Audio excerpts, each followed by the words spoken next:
Début 2025. La marine iranienne a officiellement mis en service son premier porte-avions officiel, l'Iris Shahid Bagheri. Ce faisant, l'Iran a rejoint un club très fermé de pays capables de déployer ces gigantesques navires de guerre et de projeter leur puissance bien au-delà de leurs frontières. Sur le papier, cela ressemble à une amélioration énorme. En réalité, le Shahid Bagheri ne peut même pas vraiment être considéré comme un véritable porte-avions, et aurait du mal à survivre ne serait-ce que quelques secondes dans n'importe quel affrontement avec la marine américaine. Il y a 5 grandes raisons à cela. La première est simple, le Shahid Bagheri n'est pas un porte-avions conçu à cet effet. En réalité, il s'agit d'un porte-conteneur converti.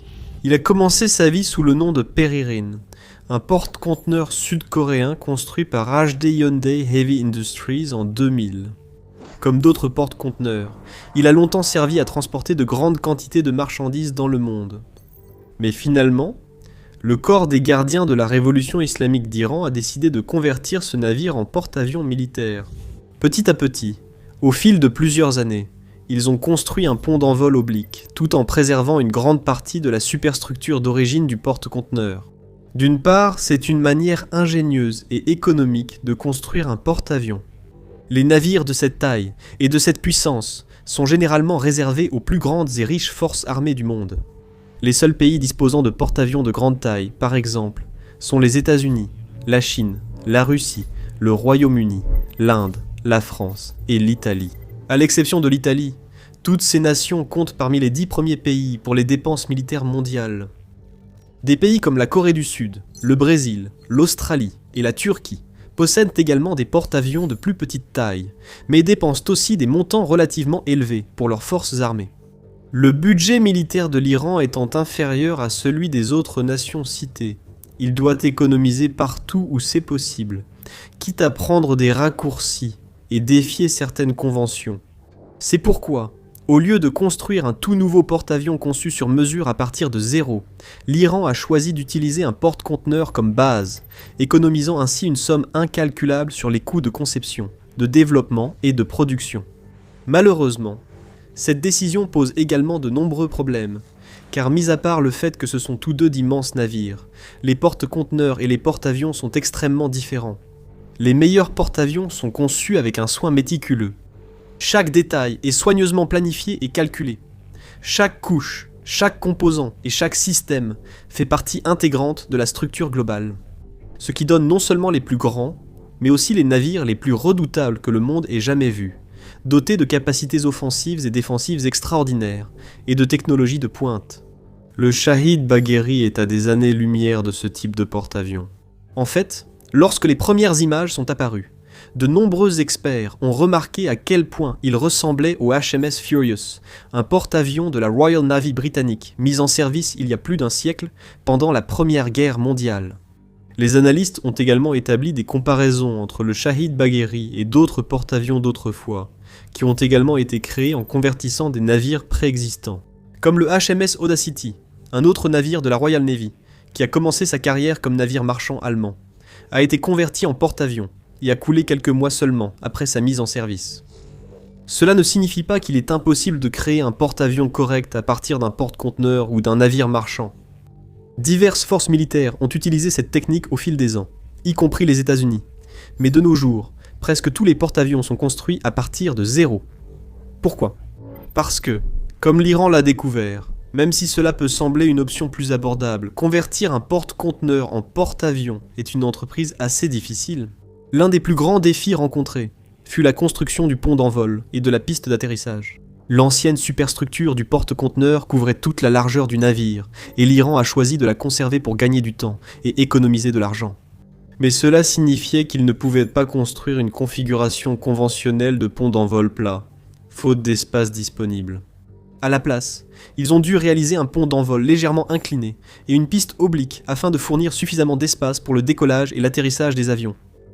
En plus de cela, la piste, qui s'étend sur environ 180 mètres ou 590 pieds au total, est particulièrement étroite, laissant très peu de marge d'erreur aux pilotes qui posent leur appareil sur le porte-avions. Si leurs angles sont même légèrement décalés, ils pourraient finir par heurter la superstructure et causer de sérieux dégâts.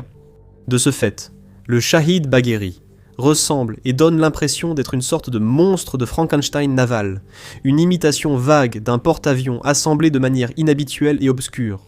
Et c'est devenu une sorte de mème parmi les analystes militaires, beaucoup se demandant s'il devrait vraiment être classé comme un porte-avions tout court. Ce qui nous amène tout naturellement au deuxième grand inconvénient du Shahid Bagheri, ses capacités de porte-avions. C'est vrai, les véritables porte-avions portent bien leur nom, et sont capables de transporter un grand nombre d'aéronefs variés. Les plus grands et les meilleurs porte-avions américains, par exemple, comme l'USS Gerald Ford, qui est le plus grand porte-avions existant et le plus grand navire de guerre jamais construit, peuvent transporter plus de 75 aéronefs à la fois.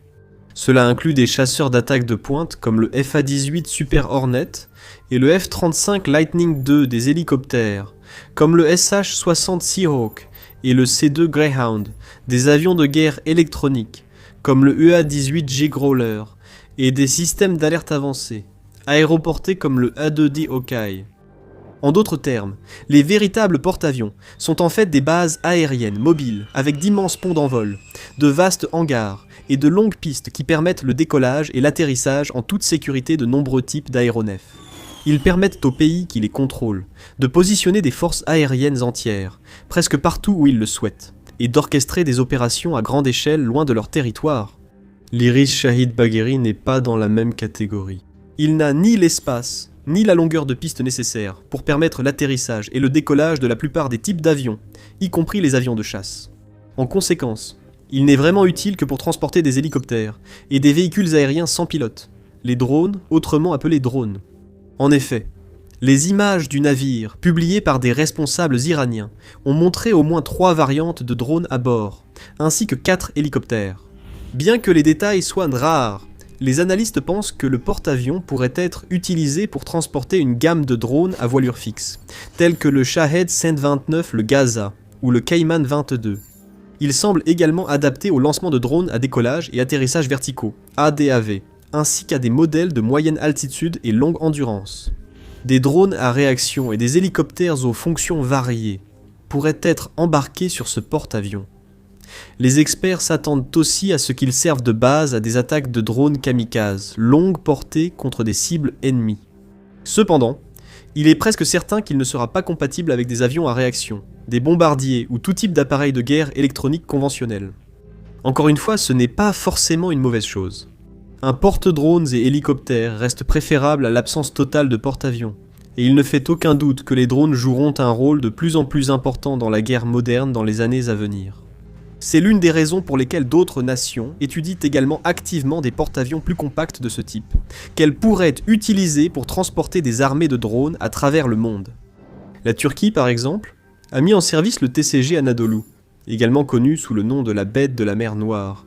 En 2023, l'Anadolu est un navire d'assaut amphibie conçu pour transporter de grandes quantités de drones en mer, et il possède des technologies embarquées impressionnantes, ainsi que des spécifications techniques remarquables. Des navires comme celui-ci sont utiles, mais seulement jusqu'à un certain point. Sans la capacité d'embarquer des avions de chasse et d'autres aéronefs, le Shahid Bagheri ne pourra jamais égaler l'utilité et la valeur d'un porte-avions comme l'USS Gerald Ford. Il ne pourra jamais servir pour des opérations complexes et de grande envergure généralement liées à des navires de cette taille. Il ne pourra pas non plus inspirer la même crainte aux ennemis de l'Iran qu'un véritable porte-avions doté de son propre groupe aéronaval intégré. Maintenant, avant de passer au prochain défaut fatal de ce porte-avions iranien, si c'est le genre d'analyse que vous souhaitez voir davantage, assurez-vous d'être abonné à The Military Show. On décrypte tout ça chaque semaine. Le troisième gros problème du Shahid Bagheri concerne ses capacités défensives. Non seulement il est incapable d'égaler la puissance offensive d'un véritable porte-avions, mais il est aussi loin d'être aussi résistant. Cela ne veut pas dire qu'il ne possède pas d'armement et de défense à bord. Les responsables iraniens ont révélé que le navire est équipé d'une gamme de missiles, comprenant 8 missiles de croisière anti-navires et 8 autres missiles polyvalents, Kausa 222. De plus, il dispose d'une tourelle avec un canon automatique de 30 mm, ainsi que de plusieurs mitrailleuses Gatling à bord. Le chef de la marine iranienne a aussi indiqué que le navire possède des capacités de renseignement électromagnétique, des technologies d'écoute passive et peut déployer des drones sous-marins pour se défendre en eaux hostiles. Il convient de noter que les responsables iraniens ont une certaine habitude de vanter leurs innovations militaires, souvent sans preuve réelle, pour étayer leurs affirmations. Par conséquent, nous devons prendre tout ce qu'ils disent avec prudence. Même ainsi, il y a suffisamment de données pour suggérer que le Shahid Bagheri possède au moins une certaine capacité à riposter contre tout navire ou avion ennemi qu'il pourrait rencontrer. Mais sa capacité défensive reste dérisoire comparée à celle des meilleurs porte-avions du monde. Le Gerald Ford, par exemple, utilise un système de défense multicouche spécialement conçu, comprenant des radars avancés et des suites de guerre électroniques pour détecter et perturber les menaces à proximité.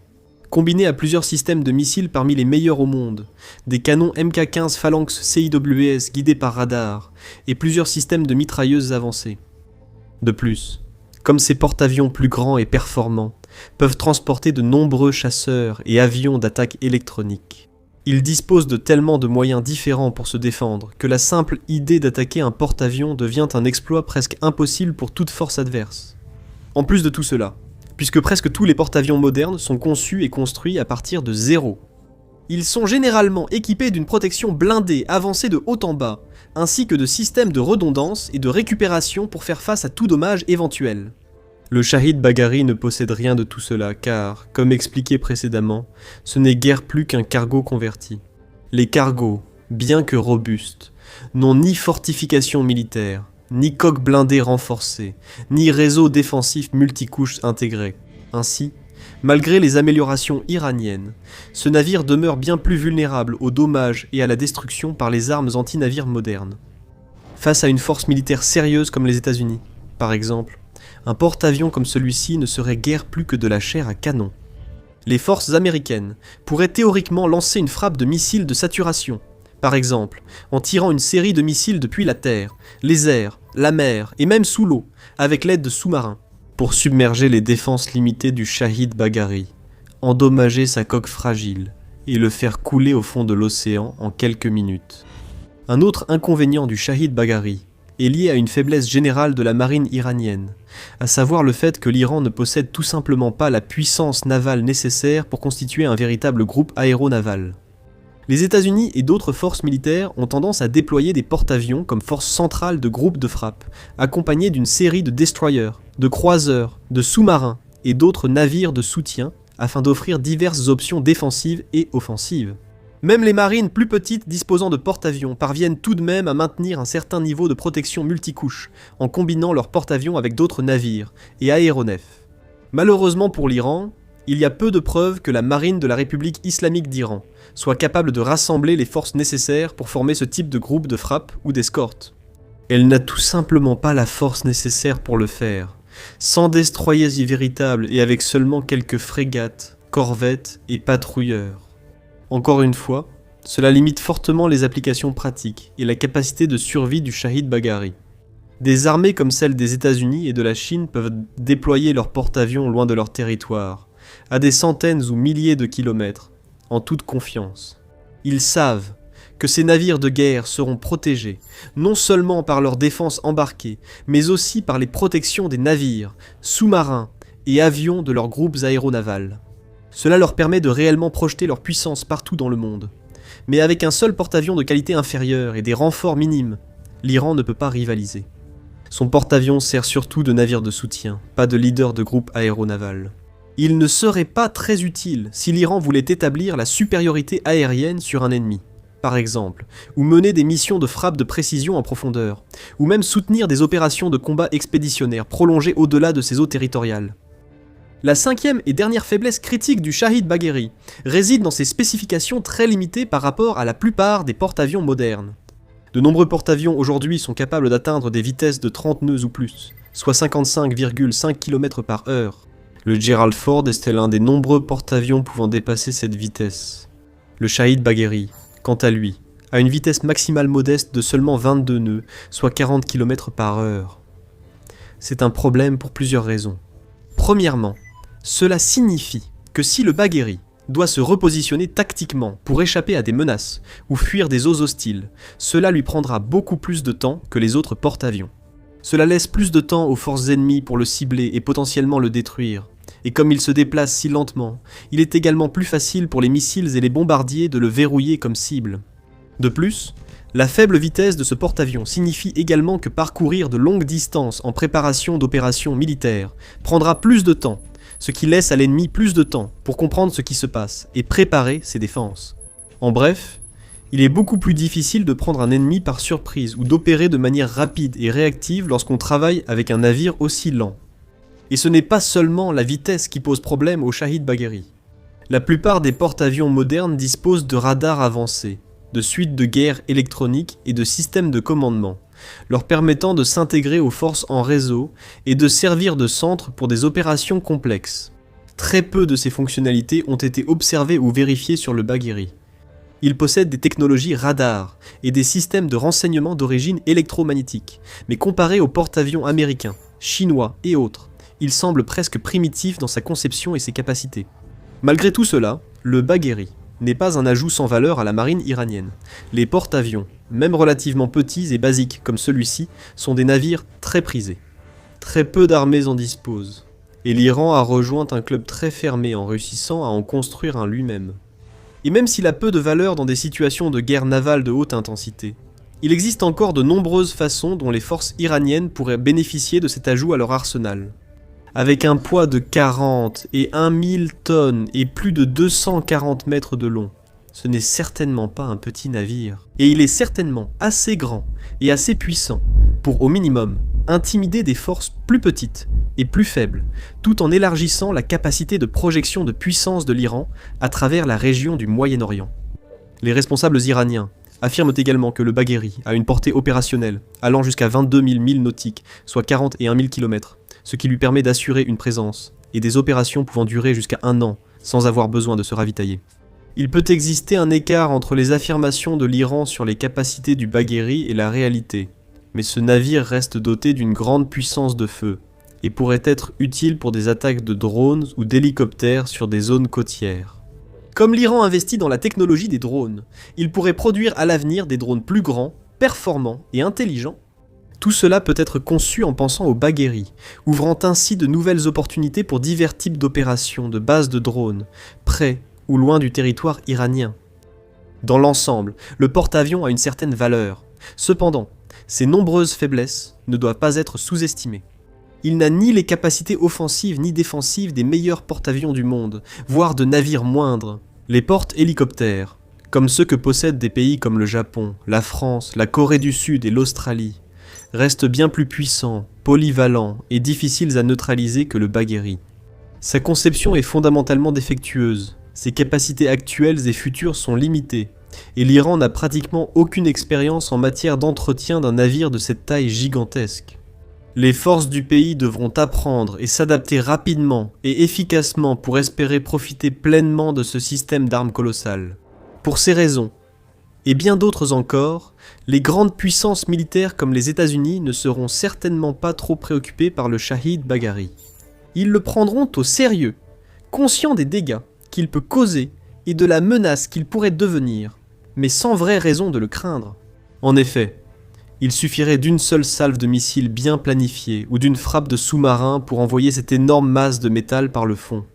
Et si jamais l'Iran tentait d'utiliser le Bagheri contre la marine américaine, il s'effondrerait rapidement sous la puissance de feu écrasante et la supériorité stratégique des États-Unis. Malheureusement pour l'Iran, on peut en dire autant de sa force navale en général, qui est bien plus petite et plus faible que la marine américaine, et qui serait à peine capable d'égratigner un groupe aéronaval américain bien organisé. En bref, si l'Iran pensait que le Bagheri allait semer la peur chez ses ennemis, alors ils n'ont clairement aucune idée de qui ils affrontent. Maintenant, vous pouvez en apprendre davantage sur la façon dont une guerre potentielle entre les États-Unis et l'Iran pourrait se dérouler, grâce à notre analyse vidéo heure par heure. Ou regardez cette vidéo pour voir comment la supériorité aérienne américaine a pu anéantir l'ensemble du système de défense aérienne iranien, en quelques minutes, lors de l'opération Marteau de minuit, en juin 2025. Et pour des analyses militaires plus détaillées et des reportages d'actualité, n'oubliez pas de vous abonner à notre chaîne et d'activer les notifications dès aujourd'hui.